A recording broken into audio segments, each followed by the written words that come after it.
Shalom, saudara-saudara, kita akan membaca firman Tuhan. Sebelum itu mari kita mohon pertolongannya, kita berdoa. Bapa di sorga, terima kasih atas kesempatan baik ini. Kami boleh diperkenankan untuk membaca dan merenungkan firman Tuhan. Biarlah ya Bapa, Engkau yang menuntun kami, Roh Kudus-Mu yang memperjelas firman ini kepada kami. Dalam nama Tuhan Yesus, kami siap mendengarkan firman Tuhan. Amin.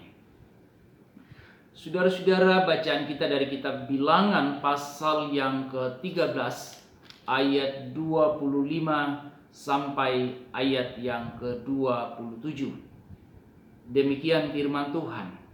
Sesudah lewat 40 hari pulanglah mereka dari pengintaian negeri itu, dan langsung datang kepada Musa, Harun dan segenap umat Israel di Kades, di padang gurun Paran. Mereka membawa pulang kabar kepada keduanya dan kepada segenap umat itu, dan memperlihatkan kepada sekaliannya hasil negeri itu. Mereka menceritakan kepadanya, "Kami sudah masuk ke negeri kemana kau suruh kami, dan memang negeri itu berlimpah-limpah susu dan madunya, dan inilah hasilnya." Demikian firman Tuhan, dan berbahagia kita yang membaca dan merenungkan firman Tuhan dalam setiap kehidupan kita.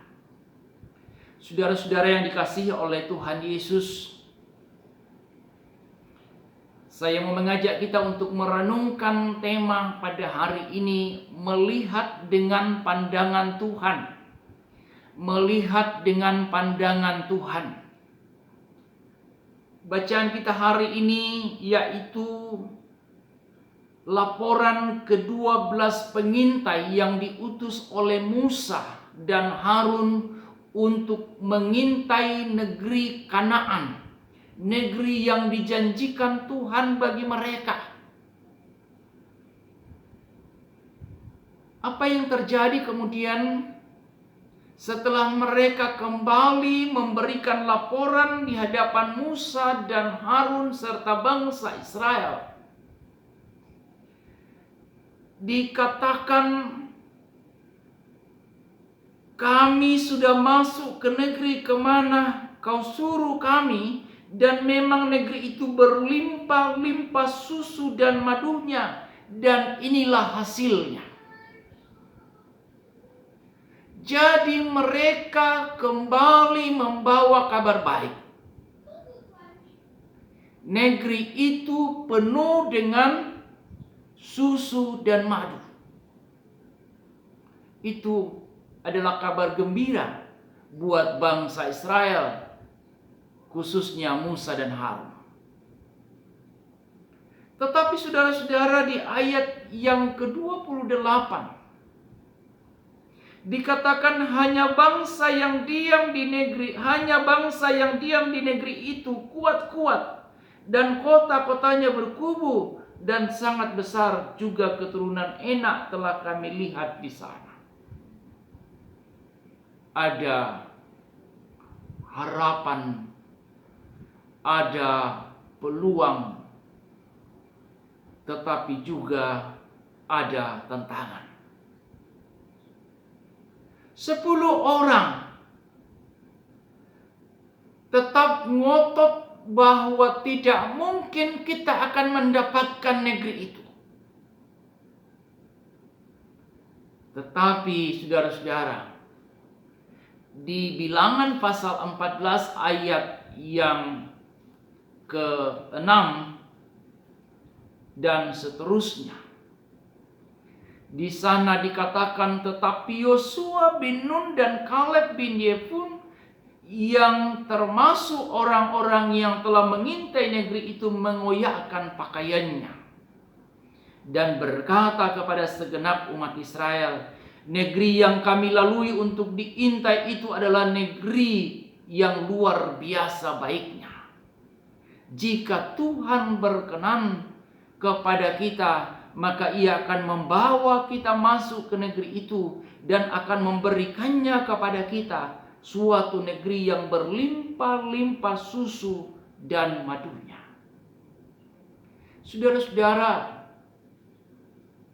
di tengah-tengah kondisi umat Israel yang ketakutan mendengarkan kabar dari tanah Kanaan, bahwa negeri itu memang berlimpah susu dan madu, tetapi sekali lagi harus berperang, sekali lagi harus melawan orang-orang yang kuat di sana. Ada orang-orang enak yang badannya tinggi dan besar-besar.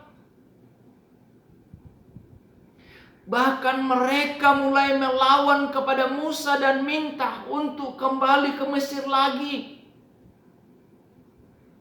Dalam keadaan demikianlah kemudian Yosua bin Nun dan Kaleb bin Yefune maju di hadapan Musa dan Harun, sekaligus memproklamirkan iman mereka bahwa bersama dengan Tuhan kita akan dibawa masuk ke dalam negeri itu, dan negeri itu akan diberikan kepada kita.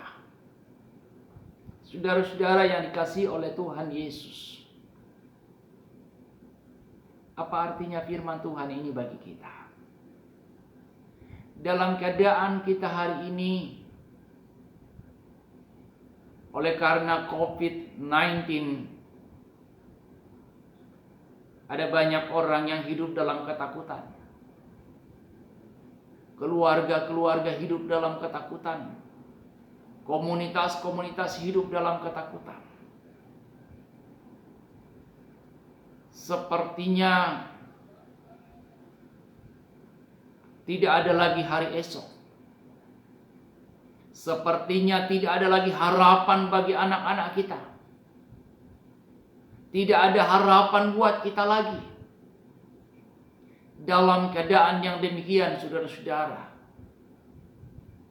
saat 10 orang datang kembali dan menceritakan bahwa mereka tidak akan mampu menghadapi keadaan itu, tetapi 2 orang, yaitu Kaleb dan Yosua, berdiri dan memproklamirkan iman mereka bahwa bersama dengan Tuhan kita akan menghadapi semua itu. Hari ini kita juga dipanggil demikian, menjadi Yosua dan Kaleb baru di dalam rumah kita, di dalam komunitas kita, di tengah-tengah masyarakat di mana kita ada. Bangkitlah dan berdirilah, berikan harapan kepada keluargamu, berikan harapan kepada komunitasmu, berikan harapan kepada masyarakat di mana engkau berada, bahwa masih ada hari esok, masih ada kehidupan. Allah yang telah menyertai kita di masa yang lampau, juga Allah yang sama menyertai kita hari ini, besok, dan seterusnya. Apakah saudara tidak yakin kepada Tuhan yang telah menyertai hidupmu sampai saat ini? Karena itu saudara-saudara, tetaplah teguh. Buat pandangan kita seperti pandangan Tuhan. Kaleb dan Yosua berhasil melihat seperti pandangan Tuhan, melihat dengan pandangan Tuhan. Tanah perjanjian, tanah Kanaan itu adalah tanah yang dijanjikan bagi mereka. Tuhan tidak mungkin membatalkannya lagi. Karena itulah yang dilihat, itulah yang dimiliki, itulah yang diaminkan oleh Yosua dan Kaleb. Mereka bukan orang yang sembarangan saja. Tapi 2 orang ini telah menyaksikan bagaimana Tuhan mengantar mereka di padang gurun. Bagaimana Tuhan membuka laut. Bagaimana Tuhan mengantar mereka setiap hari.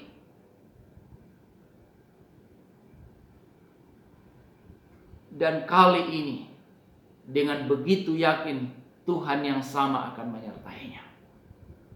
Maka saudara-saudara, tetaplah teguh di dalam imanmu. Lihat masa depanmu dalam pandangan Tuhan. Tuhan tidak akan membiarkan engkau.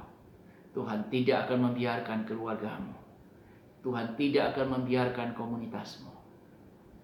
Allah ada di pihak kita. Tuhan memberkati. Amin. Mari kita berdoa.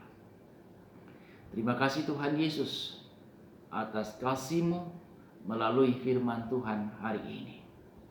Buka mata hati kami, buka mata iman kami untuk tetap memandang di dalam Tuhan, bahwa masa depan kami ada dalam tangan Tuhan. Terima kasih Tuhan, kuatkan dan teguhkan kami.